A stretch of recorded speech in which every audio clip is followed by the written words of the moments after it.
मला काय कळलं नव्हतं माझे आमदार फुटतायत. त्याला पकडून टाकू शकलं नसतं हॉटेलमध्ये. या मिंड्याचं काय उचलून कुठूनही दाढी उचलून धरून खेचून आणलं असतं त्याला. मी म्हणते ही सडके, जसं मगाशी कोणी आंब्याची पेटी दिली, आंब्याच्या पेटीत एक जरी नासका आंबा असला तरी अख्खी आंब्याची पेटी नसते. म्हणून मी पहिले नासके आंबे उचलून खेचून दिले. चल जा म्हटलं, ते चल जा म्हटलं. दाढीला पकडून खेचून आणलं असतं. तुम्ही ऐकलं असेल. अरे पण तुम्ही तर 2.5 वर्षाची माडी खाली नाही उतरला तर दाढीपर्यंत कसे पोहोचाल? तुमच्या अहंकाराची गाडी, तुमच्या इगोची, तुमच्या मगरुरीची गाडी या दाढीनेच खड्ड्यात घातली आहे 2002 वर्षापूर्वी.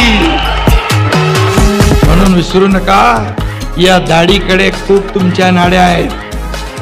मला बोलायला लावू नका, माझा नाद करू नका, हलक्यात घेऊ नका.